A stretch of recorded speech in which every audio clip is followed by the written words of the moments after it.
What is up, everyone? Welcome to another episode of the NerdBall Fantasy Football Show. I am your humble host, Pete Rogers, and I am joined by my fellow nerds. We have resident old man Clark Barnes and the working girl Jordan Smith.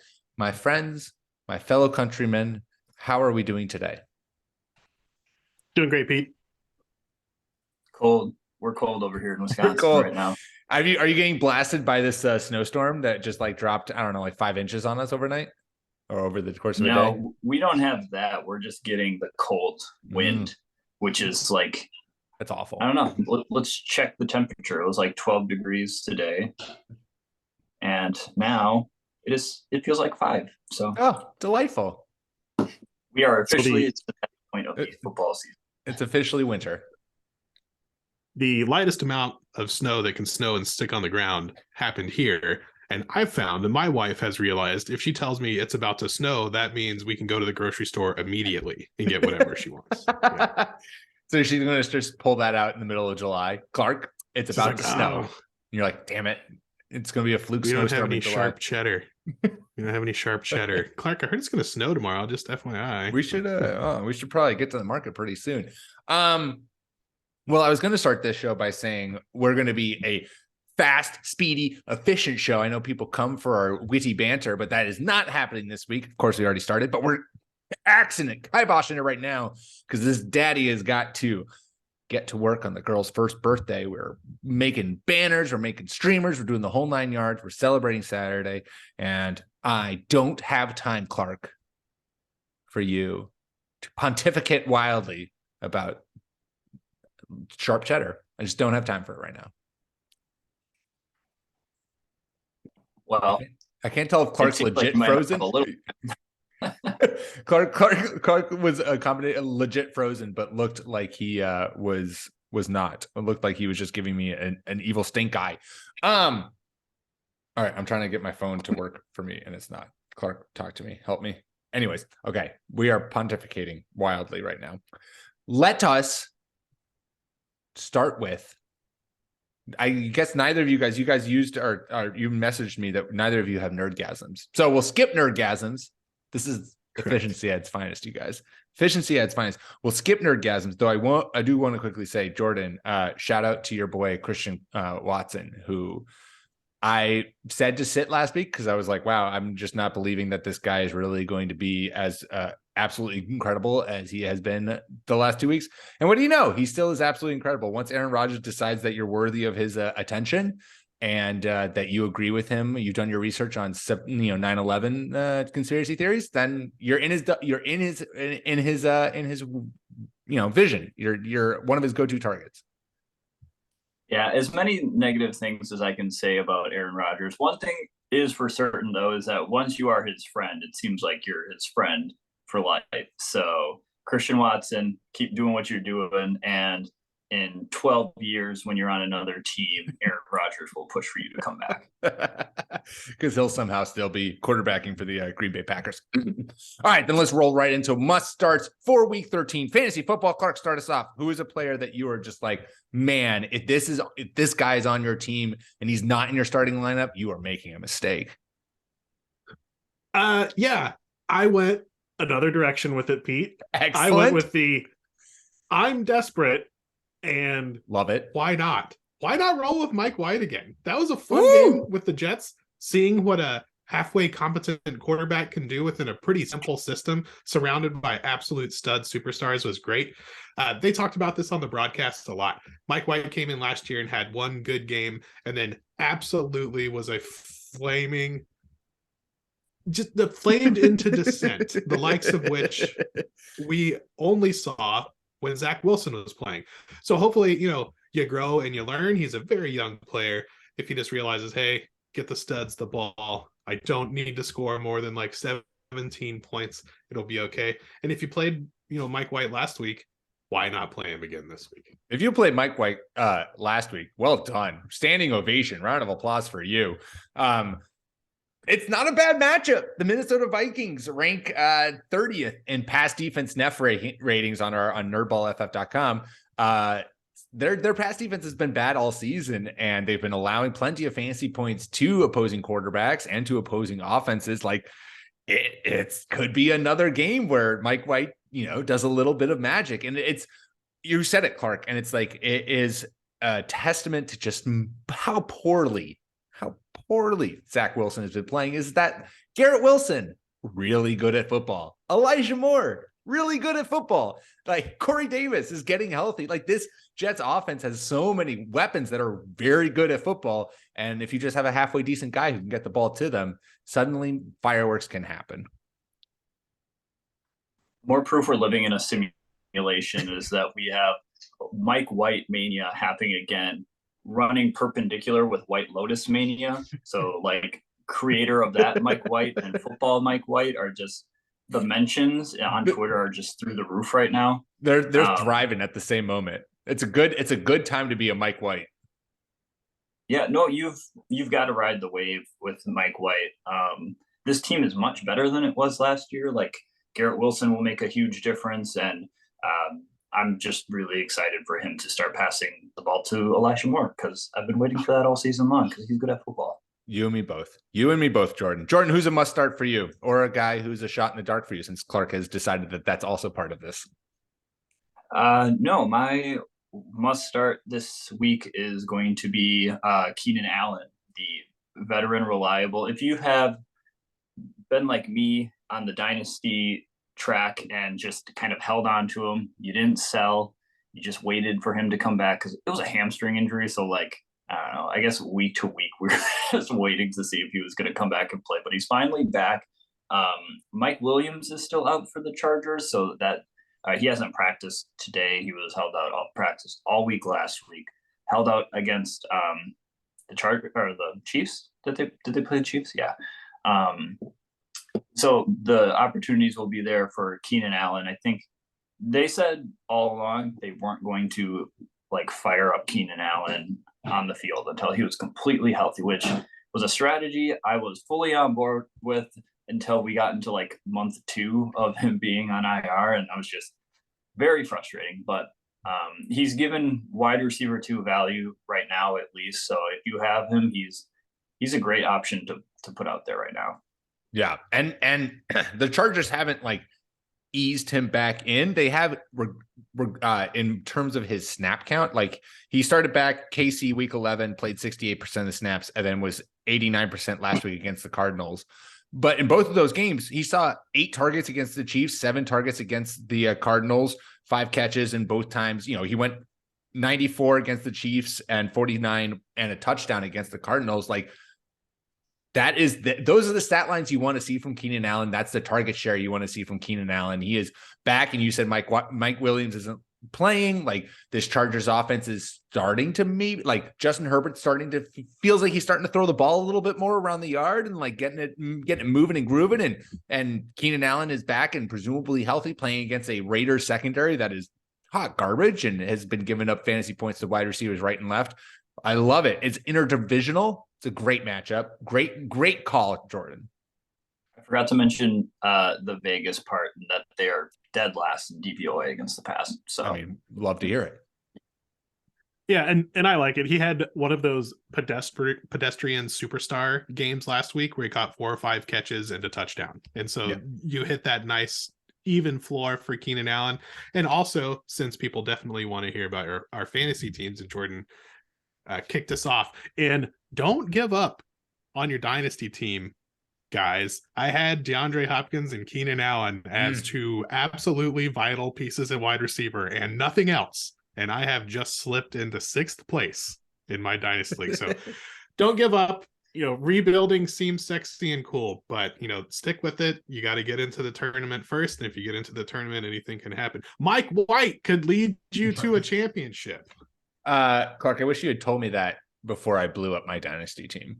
So I wish you had told me that, rebuilding is not all that it's made out to be. You said it was sexy and cool, but maybe it's not all that's turned out to be. But, oh well, I am now Derek You can Henley. always rebuild if I'm in your league. I'll take that aging 28-year-old wide receiver off your team for you. Clark's like, first round pick? Who cares about these? I want Jordy Nelson, baby. He's coming back. I would take Jordan if he was available still, out of respect. All right. I have there's so many players who I want to talk about, but we'll start with Christian Kirk against the Lions. Last week, Zay Jones got all of the hype and all of the pub. He is a 100% waiver wire target. You should go out and you should add him. However, Christian Kirk is still the wide receiver one in the Jaguars offense. He has a 23.6% target share, which is, top, I think 15 in the league right now among wide receivers. He's had 9+ targets over the last 3 weeks. He's a top 15 receiver in per rating, averaging 1.54 fantasy points per target. And the Lions rank dead last in fantasy points to slot receivers, of which Kirk runs 77% of his routes. That is, he is the Jaguars' primary slot receiver. He is their top receiver. And the Jaguars, this offense is starting to get going. This team is starting to make some noise. Obviously, upsetting the Ravens was a big step in terms of that. And I think with Detroit's offense being able to put up numbers, the Jaguars are going to have to match, and Trevor Lawrence is going to look to his man Christian Kirk in a very plus matchup and get you some solid wide receiver one performance, I think. Yeah, the more Neanderthalic take here is the Dolphins have just absolutely been a great matchup all year for everyone. Christian Kirk, surprisingly, maybe not worth the money, but was a lot closer to worth the money than we thought. Yeah, I love this one. Yeah, I like the call in that we shouldn't get too excited over Zay Jones as well. It kind of seemed like he got a big bulk of attention in the last 2 minutes, or not even the last 2 minutes. It was like under a minute. And he got a lot of play in overtime too, I think. He started to go, or Trevor Lawrence started to go to Zay Jones quite frequently, which who knows, maybe that built up some rapport and stuff like that. But Trevor Lawrence was just making insane throws that I'm not sure you can count on that connection week in and week out. Whereas Christian Kirk has been doing this like nearly all season. He's pretty reliable. Yeah, I like it. Clark, do you have another guy to start or throw a blind dart at? I have a must start, which is obvious, but I want to bring it up for DraftKings. Aaron Jones is $6,900 this week, which is nice. It's just below that premium price for a running back. He's about the only thing going, along with the emergence of Christian Watson. I think that the Packers are going to have a pretty easy time of it this weekend. And Jones stuck out to me when I was looking through the old DraftKings prices. Yeah. And he's been put together a couple really good weeks, 3 weeks in a row of RB1 or RB high-end RB2 numbers. So anytime you can get a stud running back at a cheap discount, Clark, and DFS, that's how you win lineups. The Bears. So if Mike White, I couldn't think of it when I was doing my spiel. If Mike White isn't a real thing, it will be because he was playing the Bears, and that's who the Packers have this weekend. So fire up your Packers. Yeah, Jordan Love going to carry the Packers to a win. Am I right, Jordan? I just had to look up who they were playing this week. So that's fine. Jordan's invested in the Packers this year. Look at him. He's living and dying by every win they got. Do you have any other must starts, Jordan? Not living. Not living. Just the dying. Just Keenan. Just Keenan. I love it. Okay, I was going to have a clear must start, maybe someone who's a little too obvious, and then Clark was all like, "Oh, I'm a man of the people. I'm gonna give you a total shot in the dark to take." So I'll do another shot in the dark, just to also join Clark on the man of the people hill. Richie James versus the Washington Commanders. I know you're kind of like, what a ridiculous play, but 11% rostered in sleeper league. So this is a guy you can get out and stream. He's had 2 weeks now where he's finished a wide receiver 2. He had last week against Dallas, 6 targets, 5 catches, 41 yards, and a touchdown. He scored touchdowns in back-to-back weeks. The Commanders rank 4th among teams this year in slot points allowed, fantasy slot points allowed, which of course I only bring it up because that's where Richie James, 82% of his routes, he's running from the slot. And the Giants wide receiver room is so banged up that it's basically trickled down to Darius Slayton and Richie James are who Daniel Jones is throwing the football to. Daniel Bellinger is going to be healthy, which is also great because Daniel Bellinger has been one of the more consistent tight ends in fantasy when he is healthy.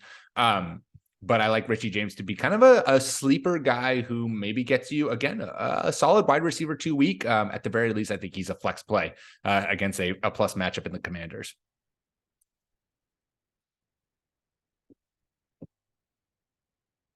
Just general nods. Well done, everyone. It's a little scary just because I don't trust New York Giants wide receivers, but Richie James has been like sporadically making plays all season long. So maybe this is the past few weeks are indications of him really starting to find his groove, find a role within the offense. And the Giants kind of need something. They're flailing a little bit. So they are. Somehow after starting, didn't they start like what, 5-0 or something like that?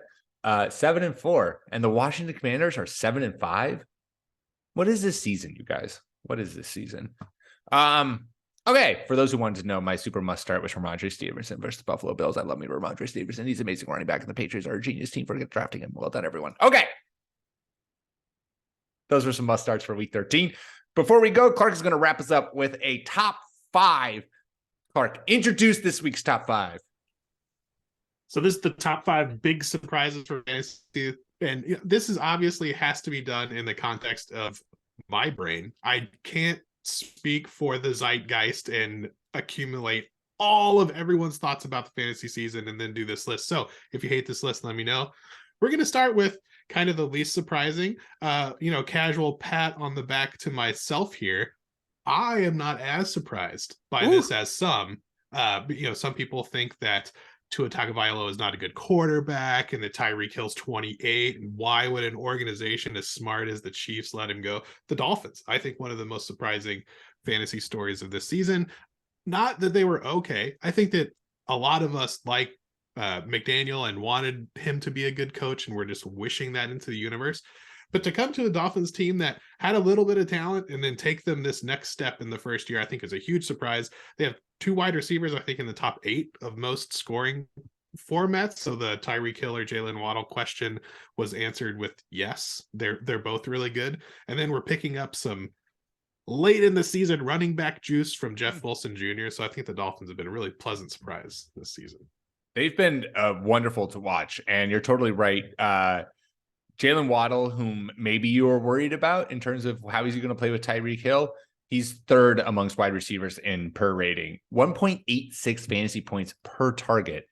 My man is producing at an elite level, even with Tyreek Hill sitting there going for maybe over 2,000 yards receiving. This offense looking pretty, and your boy is hating himself for not stashing Tua on his bench when he was injured. Terrible move by Pete. But we all live and we all learn. Yeah, if you were a fan of Tua's in college and coming out of college, you knew that he could play in the NFL at this level. You knew that he loved to throw the ball deep across the middle, and he threw it beautifully in college. It was one of the best things that he did. And it's kind of amazing what the Dolphins have been able to do when they decided to stop trying to get rid of Tua and work on other areas of the team, i.e. bringing in Tyreek Hill, bringing in Bradley Chubb on defense. Now they're making moves to make the supporting cast better and lift up their young quarterback rather than trying to fit a square peg into a round hole and make him into a quarterback that he just isn't. You have to, it's the Lamar Jackson phenomenon, right? Like only a few teams seem to be wanting to do this, but more need to, is that if you're going to invest this many resources, and by best resources, I mean a high first round draft pick or a first round draft pick in general on a quarterback, you need to make sure that it works out. Like you need to give him the pieces. And I think the Dolphins are finally doing that. Yep. Love it. Clark, number 4. Number 4, I feel like I've mentioned this almost every show this year. Well, like after the first 3 or 4 weeks. A lot of these older, not as exciting running backs are just absolutely showing out. So all the people that got stuck with like the dreaded 6, 7, 8, 9 pick in that first round, everybody's clamoring over Christian McCaffrey or Jonathan Taylor. Who's going to be? We got good old reliable Nick Chubb. We got old boring Austin Eckler. And we got the fellow from Tennessee who escapes me, which is embarrassing right now. Derrick Henry. So it's nice to see those like middle of the pack, running backs people may not be as excited about, just absolutely paying off. Oh, and let's not overlook the fact that Josh Jacobs, who was drafted in the 7th round of your draft because no one wanted to touch him, is currently leading all running backs in half-point PPR. Joe Mixon, another guy who I was fading hardcore in fantasy this year, a top 10 running back in fantasy this year. Dalvin Cook is an RB1. There are a lot of guys. You're totally right, Clark, where we feel like there's this young generation of running backs coming in, but this is a year. Remind us again that hey, the old guy still got it, Clark. And I know you love to see that as the resident old man. Yeah, earlier this season, I was kind of moderately joking around by saying that running backs were back just because I like the upcoming crop of rookie backs. But I'm waiting for someone a little bit smarter than me on dissecting defenses and how the schemes have evolved to maybe give us a little bit of insight on why running the ball has picked up and the efficiency of it, I should say. Are they all adopting more of a Kyle Shanahan approach or Sean McVay approach to running the ball, or our defense is just consistently on their heels for the fear of the pass? I would like to, talk to a defensive coordinator or something about that. That'd be great. We'll get them. We'll get our podcast intern to get on that and try to rope in, I don't know, some defensive coordinator. Matt Patricia. He's a defensive coordinator, right? Isn't he, Clark? Yeah, we can do that, or just tell him to do some statistics. I hear that's really big now. Oh, perfect. I hear stats is really big. Done. Alex. Number 3.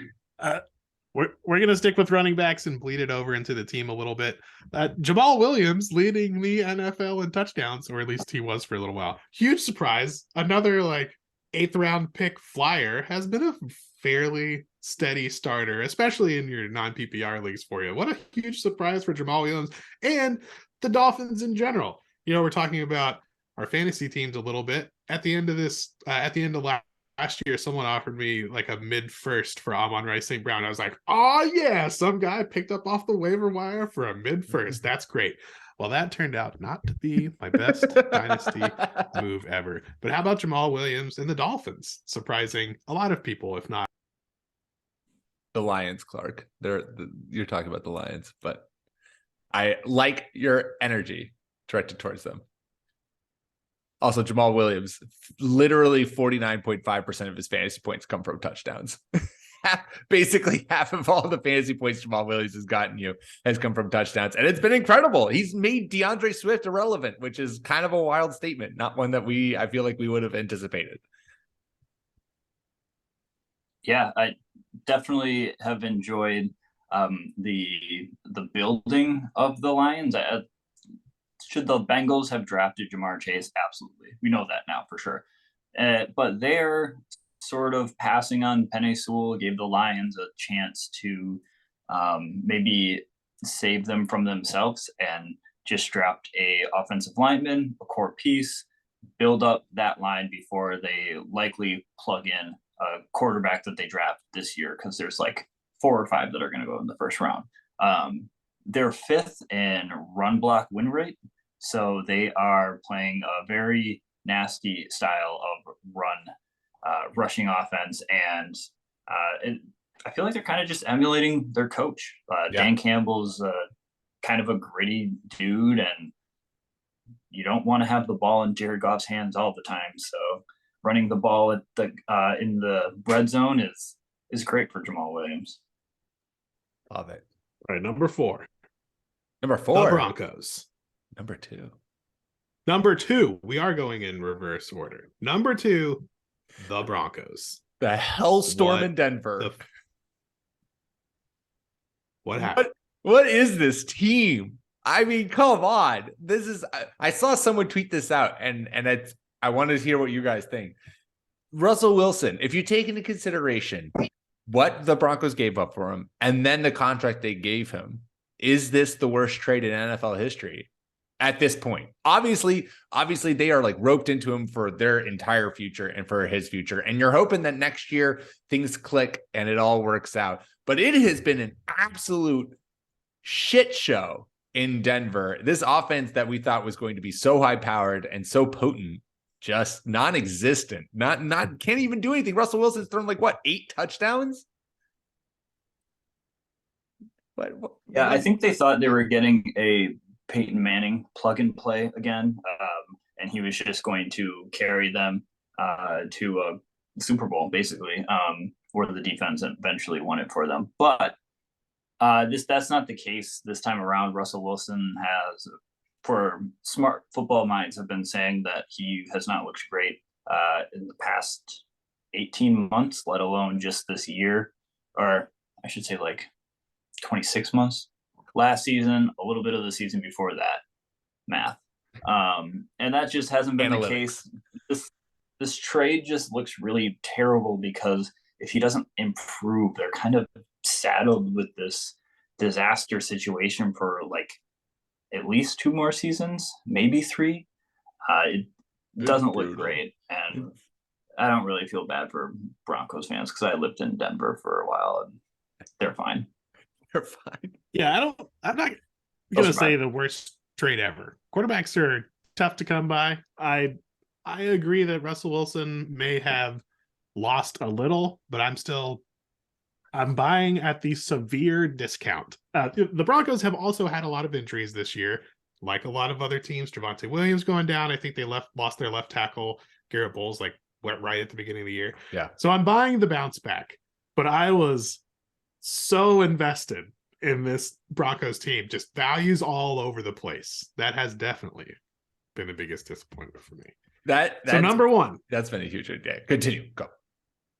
The absolute most surprising thing, and this is, I patted myself on the back with number 5. Oh, look how smart I am, you stupid plebes. Well, number 1 is the mea culpa. Jalen Hurts, man, he did it.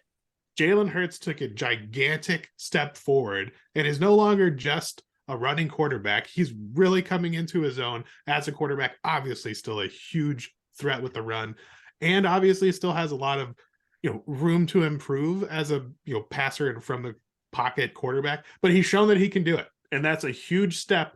And this is happening more and more frequently, which is forcing me to change how I evaluate stuff.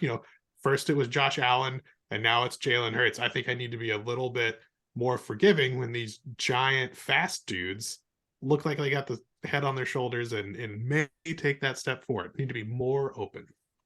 Yeah, Jalen Hurts, PFF's 4th highest rated passer this season.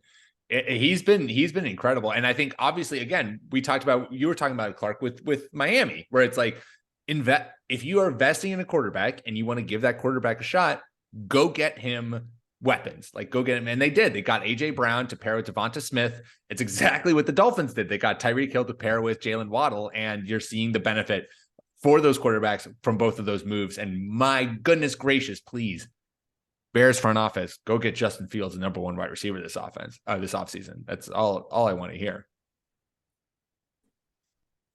Real quick, Lane Johnson, the top offensive tackle and pass block rate. Jordan Mailata, 2nd offensive tackle and run block win rate. Landon Dickerson, the top guard in run block win rate. Jason Kelsey, the top center in run block win rate. This is a great offensive line.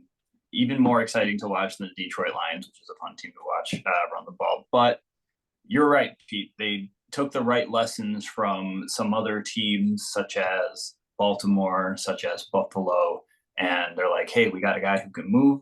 Let's go get him some guys who can run all over the field, who can play to his strengths. And you're right, they didn't settle for Devontae Smith, who looked like he was going to be a wide receiver 1. Yeah.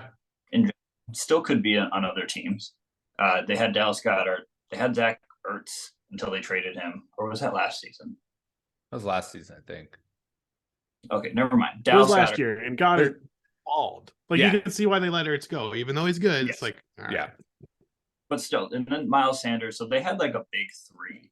But they didn't settle there. They just were like, yeah, we're going to go get A.J. Brown, who was like weirdly available. They just went and grabbed him, and he just adds to what Jalen Hurts can do. And yeah, I just like seeing him succeed. Very fun. Quickly, I know you're not going to not start him, but Devonta Smith is dealing with a hamstring injury, I think, and the Eagles play the Titans this week. AJ Brown is going to go for like 300 yards and 4 touchdowns. So fire up AJ Brown in DFS if you got him. That man is going to scorch earth all over Tennessee. Sam Darnold, PFF's 6th highest rated quarterback on his one start. So, PFF's ratings are something to trust. I wanted to say it just for Clark's face. Some of the views expressed on this podcast are not necessarily the views of everyone who participates. They are. It's a number, and it's good to have numbers and understand the context of the number. No, but Jalen Hurts has been playing amazing this year, and he has taken a huge step, and he very much looks like the quarterback of the future for Philly, and Philly looks super smart for investing in him as opposed to being like, well, we're going to drag our feet and, not fully invest around the pieces around our quarterback. We're going to be like, maybe he's our quarterback, maybe he's not. Nope, they went all in, and they are reaping the benefits just like Miami is, and just like the freaking Bears should do. Anyways, any final thoughts before we go, you guys? Just off the top of my head, because we're talking about Jalen playing a good season of football, and just how much better the quarterbacks have been playing recently. Once they knocked off the dust from the summer and getting back in there, but also like guys like Geno Smith coming in and playing well, and I'm trying to think of some other like Tyler Jacoby Brissett wasn't bad. Jacoby Brissett, top tier backup quarterback. Taylor Heineke, we've seen this show before, and we know that eventually the clock will strike midnight on it, but it's fun to get it while we can. And we had the PJ Walker show for a couple of weeks, and predictably that has disappeared now. So yeah, it's, we've got quarterback play is taking some steps up. I also think that it's partially that teams seem less, and maybe this isn't true, but this is a feeling. It seems their teams are a little less tied to like the quarterback that they maybe have started the season with, and they're more willing to give other guys shots because, we see it with the Jets, we see it with the Panthers, we've seen it with I guess Carson Wentz got injured, so that's why the Commanders switched quarterbacks. Am I missing a team? The Texans to the Texans no effect. To no benefit, but they did it. They tried. They put their best foot forward. But just like I think quarterbacks are starting to get maybe a shorter leash, which they should, because you got guys on the team, and especially a team like the Jets, where it's like your defense is playing at a Super Bowl level. You got weapons on offense. If you're not putting your trust and faith in the hands of Mike White, then what are you doing? I can't wait until Bryce Young on the Texans next year is throwing to Chris Moore, maybe. Brandon Cooks isn't going to be there. He wants. I got Chris Moore in Dynasty, baby. So your man is sitting pretty when next year he becomes the number 1 wide receiver in Houston. It's probably a little early for draft talk, but I am going to be apoplectic when the Texans take an offensive tackle number 1 overall, or an interior D lineman. I'm here to agree with you, Clark. I think if they have a top 3 pick, they take a quarterback. I want to live stream. I want to live stream the draft just to watch Clark. It's meltdown if that happens. We should do that. That's fun anyway. I do not have high hopes. Hey, I would do that too, because I'm hoping the Packers have like a top 12 pick for the first time, and they don't get it that often, so it's fun to be up there. Fun to care. Yeah. The other day I saw the Texans right now have 2 top 10 picks, and I've been so beaten down as a fan that I was immediately like, dang, 2 guys, they're definitely not going to turn out. That's tough for them. Anyway. You're going to flip one of those first for Carson Wentz, and then we're going to be back. Clark, Clark's in a really good place, you guys. That's all we need to know. That's all we got for you this week. Make sure you rate and subscribe to the podcast on your podcast platform of choice and go follow us on Twitter at NerdBallFF. You can follow myself on Twitter at Pete M. Rogers. Follow Clark at NFL Clark and Jordan at Jordan_Smith27. And make sure you check out all the amazing content we're putting out over on the site at NerdBallFF.com. Until next week, my fellow nerds.